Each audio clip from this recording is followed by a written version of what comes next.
What's up guys, welcome to this channel. In this video we are gonna discuss about Tensura Light Novel chapter 246, where Rimuru fight against Yuuki. This is the first part of it. I will also upload second part of it, so don't forget to subscribe and like this video. Now let's start our chapter. This is really unexpected. I didn't expect it, really. You'd be the most dangerous of all. Bravo, Rimuru-san. I really did want to end the world with my own hands.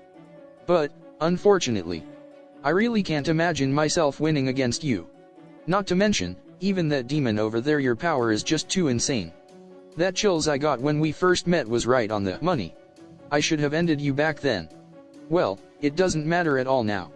No, in fact, if you can stop me, that'd just be the will of the world. I guess, we'll decide the rest, heh. Rimuru-san. I kinda liked you a bit too. Honestly, we could have been friends, you know. Looking at him, Diablo and Milim gnashed their teeth while shooting nothing but death glares towards Yukki. However, the aura emanated from Yukki, which was incomparable from before, coerced and made them unable to move their body at all. What a terrifying growth, no, evolution. Our weapons were on equal terms, but I felt mine was inferior. Veldanava's sword didn't budge even after it was struck by Feldura's sword. And, Yukki, who wielded it skillfully, parried the impact unlike Velda. From our conversation just now, Yukki had said that he got the power of an awakened hero. Then, it wouldn't be strange for him to have the power of an awakened demon lord too, even if he didn't say it. After all, his subordinate, Kazurim, was also an awakened demon lord. Hero and demon lord, powers of different natures, were united in the same will called Velda, and a being who could control that power as it pleased. That would be what Yukki had become now. Surprisingly, it was clear that the current Yukki had an equal power to me. An unimaginable power started overflowing from the sword Yukki wielded. Yukki suddenly began to laugh as if the dam inside was now broken.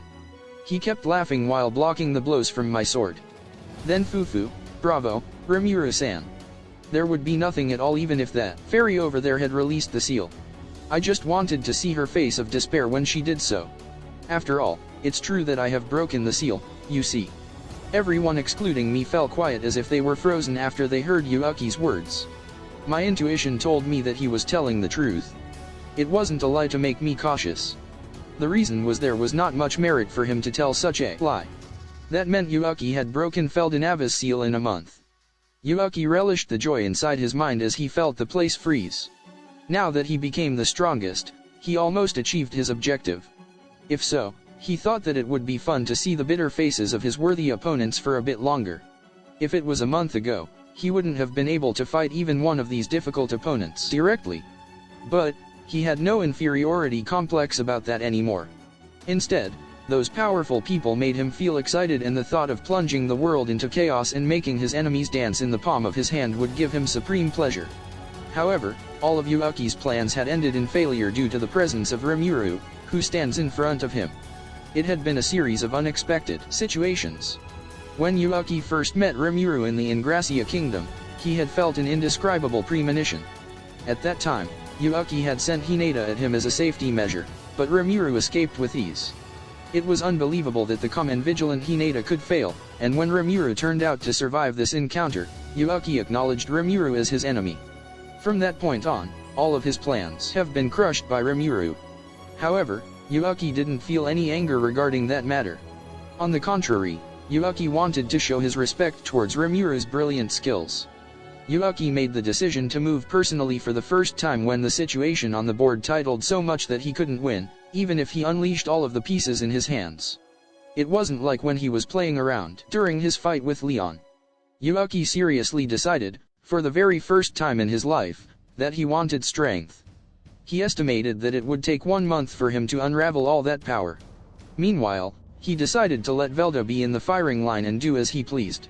Although Yukki's personality was more or less positioned at the top of the pecking order, because it was a mutual switch of beings of the same rank, once they switched places, he couldn't switch with Velda with just his own will. For this reason, this was a gamble for him. Velda's goal was also the collapse of the world, but the end result was different than Yukki's. Yukki's end goal was to return this world to nothingness, but Velda's was different. After the collapse, Velda wanted to try to create a new world with him as its god. From Yukki's point of view, that was a naive idea that he couldn't hold back his laughter when thinking about it. While thinking that Velda would fail anyway, Yukki gave his last order. Thus, the result was as Yukki had expected. Yukki was a genius, but he didn't obtain all of Veldanava's powers. As such, being able to control all of Veldanava's powers was a lie.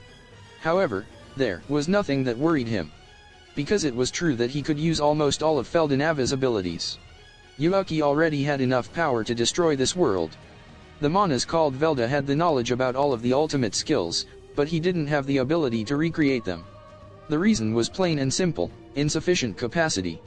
Yukki had analyzed every skill over a month's time and made a selection. He reduced ultimate skill Greedy Lord Mammon into energy, existence value, and tried to recreate the necessary skills. It became possible for him to perfectly recreate Creation Lord Ahura Mazda. However, there was also an ability that he couldn't recreate no matter how hard he tried. The ultimate and supreme ability called Turn Null, which produced the primordial energy needed to create a world. But in the end, it was impossible for him to recreate it. Even if he could recreate that ability, he would only cause the energy to go amok and disappear if he didn't create a world like Veldanava did. After all, Turn Null, as indicated by its name, was pure and super dense energy that destroyed everything. A super tier level ability that allowed the destruction of the existing world and even the creation of a new world. It was said that Veldanava lost Turn Null after he created this world, and he was left with Magic Essence Breeder Reactor. Veldanava was the strongest existence because of this ability, which produced unlimited magic essence. Milim inherited that Magic Essence Breeder Reactor, making her the strongest. It was due to the byproduct of Magic Essence Breeder Reactor that she could control Stardust, the condensed form of magic essence. Yukki had recreated this ultimate power too. Yukki became a god-man and a spiritual life form. Therefore, based on Velda's knowledge, he created Magic Essence Breeder Reactor and completely controlled it. However, as it was, he didn't have enough capacity to use other abilities and became nothing but a rehash of.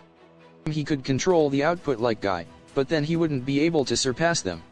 Yukki thought as such, so he came up with the idea of recreating the abilities and put them inside Veldanava Sword. Veldanava Sword was a crystallization of Veldanava's powers. It was the condensed form of half of Veldanava's maximum energy. Milim was supposed to inherit this Sword of God someday. Hence, such a thing as recreating the abilities in Velda's memories was easy. Yukki had also disassembled his own ultimate skill Creation Lord Ahura Mazda and combined it with Velda's knowledge.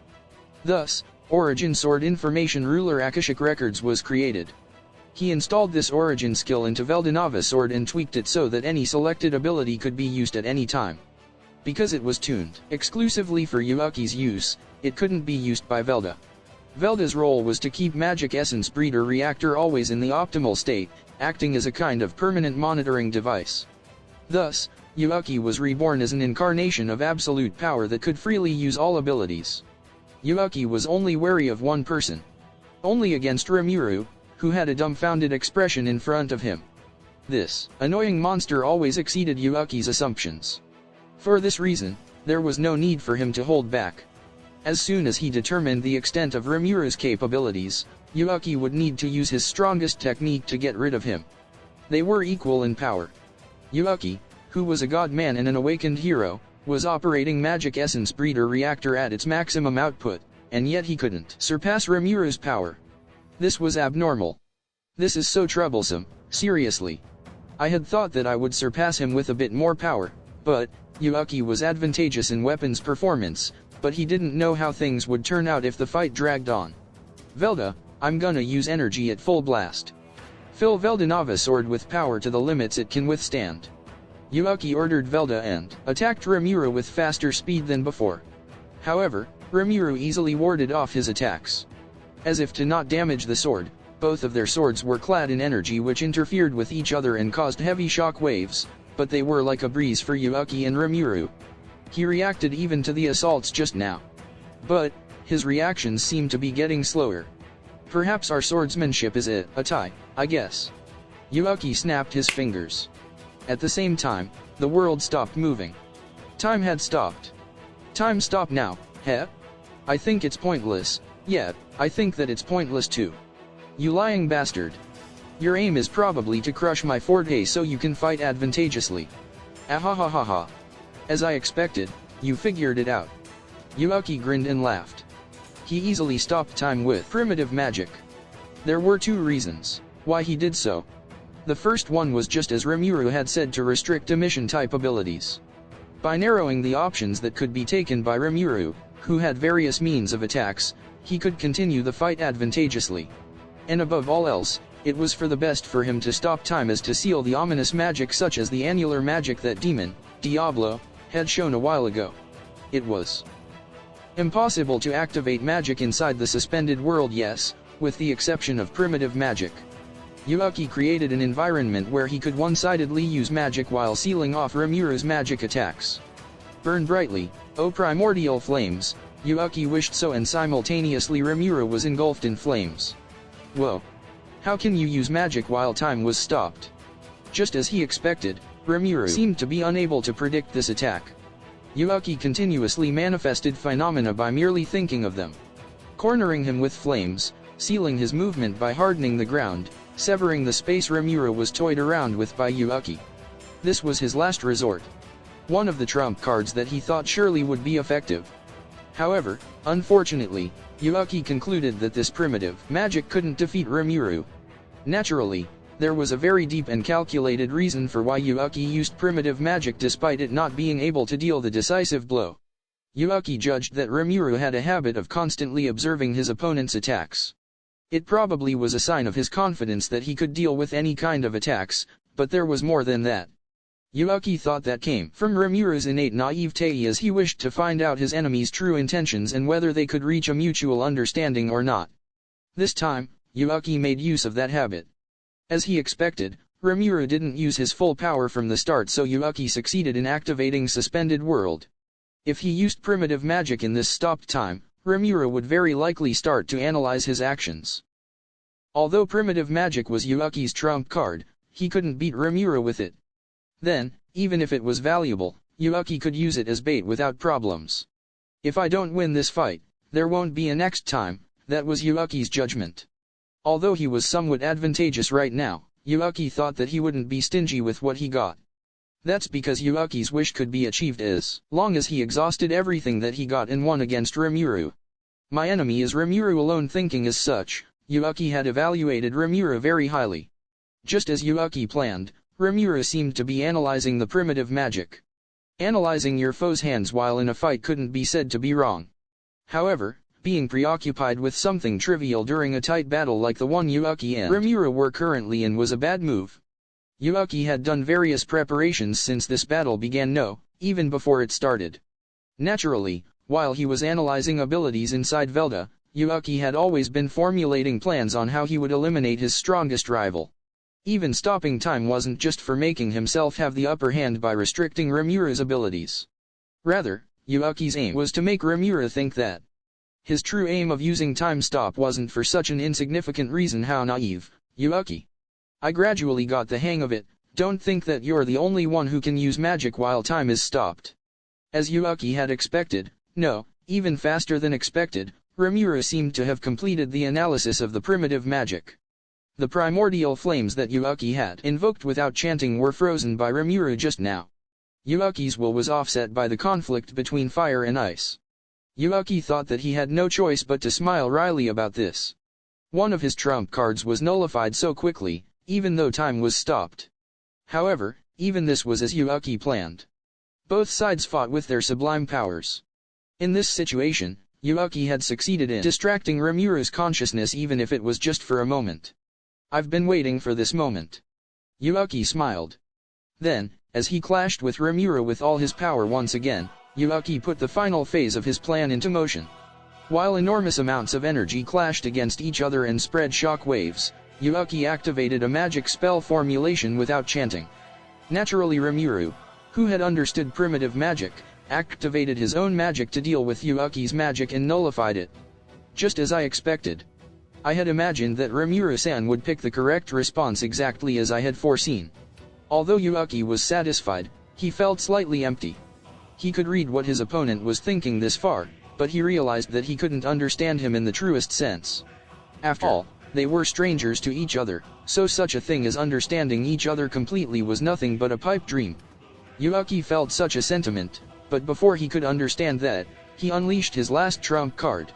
In the end, Yuuki and Rimuru were enemies. Simultaneously, when Rimuru invoked magic nullification, Yuuki activated the trick that he had put inside his prosthetic left hand. The arm smoothly transformed and unleashed the magic circles engraved on it at Rimuru. Then, the phenomenon was rewritten and converged into one magic spell. The ultimate magic arts that never could be activated by one person. Chrono Saltation. The ultimate super space-time magic that forced the target to leap to space where time had ended. The magic was formed by swallowing up all of the energy that filled the place and even the raging quakes in time. Then, with that immeasurable energy, it took Rimuru away to the end of time and space. Even all of Rimuru's clones were completely swallowed up by the space-time continuum. If the soul corridor wasn't closed, Rimuru's subordinates and even Velgrind might also become the target of the magic. All kind of resistance was futile against the terrifying and compelling force of this magic. Chrono Saltation was impossible to be activated by Yuuki alone. The reason was simple: it was a compound magic that required the activation of at least 2 or more magic at the same time. Moreover, the magic needed to be activated simultaneously by those with the exact same properties and qualities. What Yuuki had put inside his prosthesis arm was a simple ultimate spell formula. The effect was a reversal. It was a spell formula to reverse the target's magic effect. Primitive magic was a magic that reflected the user's will, and it wouldn't just activate because Yuuki understood what kind of magic to use. Just by wishing it, the phenomenon was invoked. This characteristic was the reason why it was called as the ultimate magic. By limiting the magic that Rimuru could use with time stop just now, Yuuki was able to induce Rimuru to activate magic that he desired. The magic that Rimuru activated was simple and plain. That was nullification. It was impossible to stop the magic if Rimuru were to try to analyze the magic that Yuuki activated. Given the time differences, the nullification wouldn't catch up at the same time as Yuuki activated his magic. Yuuki thought that way. Instead, Yuuki induced Rimuru's thoughts while showing his trump card and directed Rimuru to act like that in this situation. Then, just as Yuuki had planned, Rimuru would activate the magic. Everything was prepared by Yuuki, and he had forced Rimuru to act splendidly, exactly as he wanted. In the space where Genesis-class energy collided and space-time quakes occurred, Yuuki had used space-time magic, Time Stop 8. Originally, there was no meaning of stopping time in suspended world. It was impossible to stop further of what had stopped. However, the circumstances were different this time due to Yuuki's trick. In order to nullify Yuuki's magic, Rimuru had activated magic that had the same energy but with the opposite properties of Yuuki's magic. His magic was reversed by Yuuki's trick and transformed to magic with the same energy and properties as Yuuki's magic. By doing this, Yuuki met the conditions for activating Chrono Saltation. Even if he added time stop to another time stop, the effect wouldn't change. However, it would cause drastic changes if he multiplied it. Bathed in the flow of all time and received the repulsion of the space that tried to fix itself, the target was sent to beyond time. To the end of time and space, a void in the far-off future where the end of time and space overlapped. If he couldn't defeat him, he only had to put off the issue that was the decision Yuuki had made. Rimuru was able to rival him, or maybe even surpass him. To fight head-on against a super-level being like Rimuru would be sheer stupidity. The answer to that was sending Rimuru to the future and destroying the world in that chance. At the very end, the difficulty of the game to destroy the world, that used to be boring and easy, jumped up insanely, but Yuuki only felt happiness now that he had cleared it. Yuuki was very happy and showed a smile from the bottom of his heart. The time stop was cancelled at the same moment as Rimuru disappeared. Without waiting for anything, those left behind moved all together. Most of them didn't understand exactly what had happened in front of their eyes. However, the fact that Rimuru had disappeared was the only thing they could understand clearly. Well, I had sent the biggest obstacle for a trip to the future. This is a checkmate, right? Yuuki declared while sprouting a faint smile. So guys, that's it for today. I will upload next chapter in 2 days. Thank you.